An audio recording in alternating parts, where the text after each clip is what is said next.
Oi gente, tudo bom? Eu de novo, gravando aquele bando de perguntinhas. O professor passou perguntas de história em sala e eu vou responder para vocês estudarem para provar. Ai, que maravilhoso, sempre fazer a mesma coisa. Sim, sim. Então, o assunto deste vídeo vai ser sobre crise de 29 e vai ter uma perguntinha sobre Segunda Guerra Mundial. Nós vamos falar basicamente de Estados Unidos, de Roosevelt, e são só 6 perguntas, então vamos lá? Pergunta número 1, que na verdade é número 11 da revisão. Explique a origem da crise mundial de 1929. É o seguinte, os Estados Unidos saiu da Primeira Guerra Mundial muito fortalecido, porque vamos parar pra pensar. Ele não estava lutando na guerra desde o início, ele chegou no final da guerra. Então, as perdas humanas não se compararam às perdas da Europa. Eles puderam demonstrar o poderio militar deles, mas sem luta no território deles, sem bombardeio. Eles não se ferraram em nada, no caso, eles só ganharam. Basicamente, eles saíram ganhando assim da guerra, por isso eles são considerados os maiores. Tipo assim, a Europa, os que realmente lutaram desde o início, a Inglaterra, a Rússia saiu, né? Então, a Inglaterra, a França, todos eles, houve bombardeios nos territórios, houve luta nos territórios deles, eles perderam muita gente, então a situação ficou bem ferrada para a Europa, eles estavam em crise, foi bem complicado.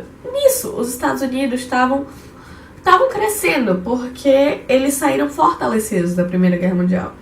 Então, e nessa volta da Primeira Guerra Mundial, eles viveram o que são chamados de os anos felizes, que foi na década de 20, logo depois que a guerra acabou em 18. A guerra acabou em 1918, e aí, daí pra frente, na década de 20 até 1929, os Estados Unidos não estavam vivendo esse momento áureo, vamos dizer assim, porque eles se tornaram a potência mundial, porque a Europa ainda estava mal das pernas, ainda estava se recuperando dessa guerra, e os Estados Unidos acabaram se tornando a única potência. Não tinha concorrência para eles, porque a Europa antes era concorrência, mas agora ela estava um pouco ferrada. Então os Estados Unidos estavam no seu momento mais maravilhoso, assim, para eles. As leis dos Estados Unidos favoreciam o consumo interno, porque eles cobravam muitos impostos em cima de produtos estrangeiros. E, ao mesmo tempo, eles estavam com capital acumulado. Por quê? Porque quando nós estávamos na Primeira Guerra Mundial, falando nisso, eu tenho um vídeo sobre a Primeira Guerra Mundial, assistam, está aqui no canal. Eu vou deixar o link na descrição do vídeo. Então, se vocês quiserem ver qualquer coisa da Primeira Guerra Mundial, está aqui embaixo. Mas enfim, a Primeira Guerra Mundial, a Europa parou de produzir muita coisa para lutar, para produzir só coisas relacionadas à guerra. E no caso, os Estados Unidos forneceram armas, forneceram produtos para a Europa durante essa época. Então eles também ganharam muito dinheiro. Eles enriqueceram bastante durante essa época da Primeira Guerra Mundial. Então a Primeira Guerra Mundial foi muito vantajosa para os Estados Unidos. Mas enfim, com esse dinheiro acumulado, com todo esse negócio, a industrialização cresceu ainda mais. Houve períodos de pesquisas científicas bem em massa, vamos dizer assim. E os meios de comunicação de massa, por exemplo, rádio, jornal, essas coisas. Lembrando, estamos falando de 1918. Por favor, não me fale tipo internet, tá? Enfim. Rádio, jornal, cinema. Então, eles acabaram também ajudando a influenciar nisso, porque eles faziam muita propaganda e diziam que se você fazer compras, você comprar um novo produto, ajudava o país a crescer. Então, em pouco tempo, ter o último modelo de carro, ter o último modelo de geladeira, entenderam? Assim, ter as coisas se tornou o ideal da família perfeita norte-americana. Então, eles compravam muito, se tornou uma sociedade extremamente consumista, como é até hoje. Nós estamos vendo os primórdios disso nessa década de 20. Isso começou a constituir o American Way of Life, que é o modelo de vida americano, vamos dizer assim, Que é isso, é o consumismo exagerado, sempre querer o último produto, não sei das coisas. Essa situação que vem até hoje. Acontece que essa prosperidade dos anos 1920 acabou, não ia durar para sempre. Nada dura, assim como vocês veem na história, muito menos. Mas eu digo, eles não pensavam no amanhã, eles compravam como se só tivesse hoje. Tipo, é um exemplo besta, porque não era exatamente assim. Mas só pra vocês entenderem. Tipo, eu tenho esse livro aqui. O livro pegou aqui a página, o livro dobrou uma página, amassou, eu não quero livro amassado, e aí eu compro outro livro. Óbvio, não era exatamente assim, mas é só pra dar um exemplo. Era tipo isso. Então eles compravam e investiam muito na Bolsa de Valores. Bolsa de Valores, pra quem não sabe, pô, vocês têm que saber. A gente já estudou isso em geografia, se você está no nono ano, você supostamente sabe o que é a Bolsa de Valores. Que, enfim, tem as ações, Não posso demorar porque o meu último vídeo ficou com meia hora de duração e eu não quero que fique com meia hora de duração um vídeo de 6 perguntas. Investir na Bolsa de Valores virou febre. Todo mundo comprava ações e depois esperava uns meses e vendia super alto essas ações. Tipo assim, eu comprava uma ação da Coca-Cola, por exemplo. Óbvio, esse é só um exemplo, tá? Eu comprava as ações uma ação da Coca-Cola por $100 em janeiro. Em setembro eu vendia por $300. Tipo, então, atraídos pelo lucro, os empresários aumentavam muito os valores das suas ações, que não tinha sentido. Só que eles iam aumentando. Eu tô meio gripada, tá? Desculpem. Eles iam aumentando os valores e ferrava tudo, né? Porque, por um momento, isso não teve impacto, mas mais pra frente, a Bolsa de Valores de Nova York, cada país só tem uma Bolsa de Valores, tá? E não necessariamente é na capital, é na capital financeira, que não precisa ser a capital jurídica. Por exemplo, eu não tenho certeza, mas eu acho que a nossa Bolsa de Valores está em São Paulo. E a nossa capital é Brasília, entenderam? A Bolsa de Valores de lá é de Nova York. Com os empresários aumentando excessivamente os preços de suas ações de forma que não correspondia à real situação das empresas, as coisas começaram a se deteriorar. Em um dado momento, uma empresa grande inglesa faliu. Mas quando eu digo uma empresa grande, eu não digo uma empresa assim, sem importância. Eu digo... sei lá. Enfim, uma empresa grande. É que eu queria dar um exemplo, mas eu não tô pensando em algo que corresponda, que faça sentido pra... Enfim. Uma grande empresa inglesa, uma empresa importante, faliu. E isso provocou certa desconfiança nos acionistas. Em 1929, 24 de outubro de 1929, muita gente correu para tentar vender as suas ações. Porque deixa eu explicar, quando você vende a ação, você ganha um determinado dinheiro e você se livra daquela ação, ou seja, você não tem mais uma parte daquela empresa. A ação é uma parte da empresa. Então, se a empresa começar a crescer, você já não está mais ganhando aquele dinheiro pela empresa. Mas se a empresa falir, você também não se ferra. Você já ganhou dinheiro da sua ação, enfim. Então eles tentaram se livrar o mais rápido possível de suas ações, só que não tinham compradores. Do nada, todo mundo que queria antes comprar desapareceu. Na semana seguinte, entramos na Grande Depressão. Uma crise econômica mundial. Crise econômica mundial, a maior crise econômica da história do capitalismo, ou uma das maiores, que eu não posso dizer que é a maior. Mas enfim, uma das maiores crises econômicas da história do capitalismo. E por quê? Porque com essa questão de não ter ninguém para comprar, o preço ia baixando. Caiu, assim, despencou o preço das ações. Então, quebrou a Bolsa de Valores. Foi assim, explodiu o mundo. Não, mentira, só quebrou a Bolsa de Valores. O que mais... Mas não foi só isso que gerou a Grande Depressão. Isso é o básico. Mas o que mais pode ter influenciado a concentração da riqueza na mão de poucas pessoas, para variar? Para vocês terem uma ideia, em 1929, 13% da população dos Estados Unidos, vocês têm noção do quanto é 13%? Não é nem um quarto. É pouco mais que um décimo da população. Tinha em suas mãos, esses 13% tinham em suas mãos 90% da riqueza dos Estados Unidos. Então, pensa, 90% é tipo assim, digamos, tem 100 pessoas em um lugar. Só pra dar um exemplo fácil de entender. Tem 100 pessoas em um lugar e uma nota de R$100. E 13 pessoas dessas 100 estão com R$90. Vocês entendem o que sobra pro resto? Sobra muito, muito, muito pouco.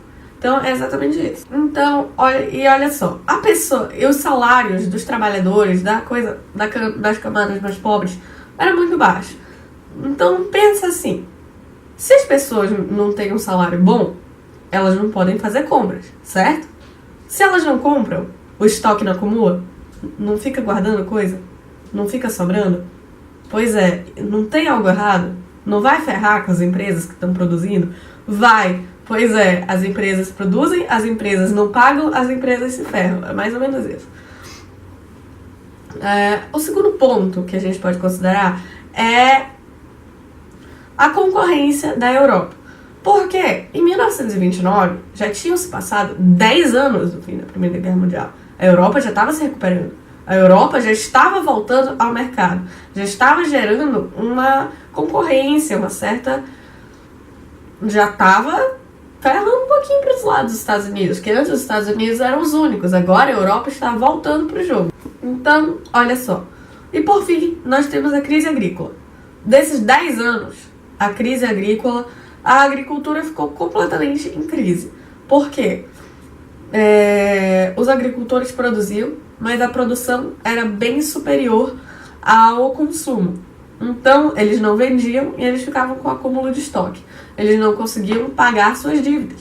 Eles precisavam pedir dinheiro para o banco. Só que esse dinheiro para o banco eles tinham que pagar. E eles não conseguiam pagar porque eles não tinham dinheiro. Então, eles perdiam as terras, eles se ferravam. Foi uma situação assim. Terror generalizado. Aí houve o problema. O grande problema foi a superprodução. Foi que em vários setores estava tendo acúmulo de estoque, as pessoas não conseguiam vender. Então, acúmulo de estoque sempre é ruim, isso sempre gera problemas na economia. Próximo. Então, se perguntarem, foi a superprodução americana. Ok? Ok.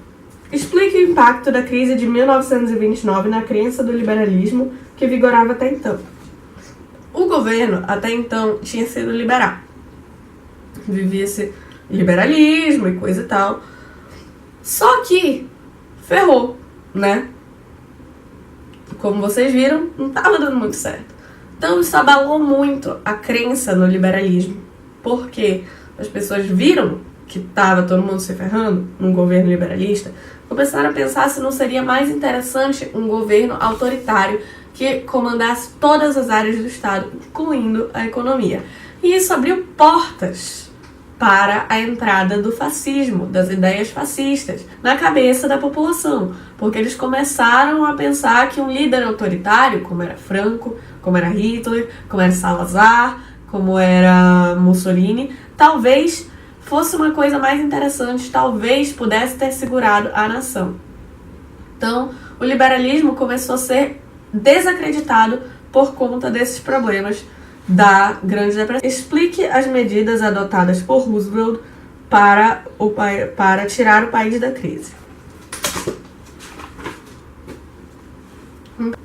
As medidas tomadas por Roosevelt, que foi quem entrou no poder com a promessa de tirar os Estados Unidos da Grande Depressão, foram cooptadas no New Deal, que era o plano de campanha do Roosevelt. São basicamente 4 medidas principais. A primeira foi o investimento em massa em obras públicas. construção de siderúrgica, hospitais, aeroportos, escolas, enfim.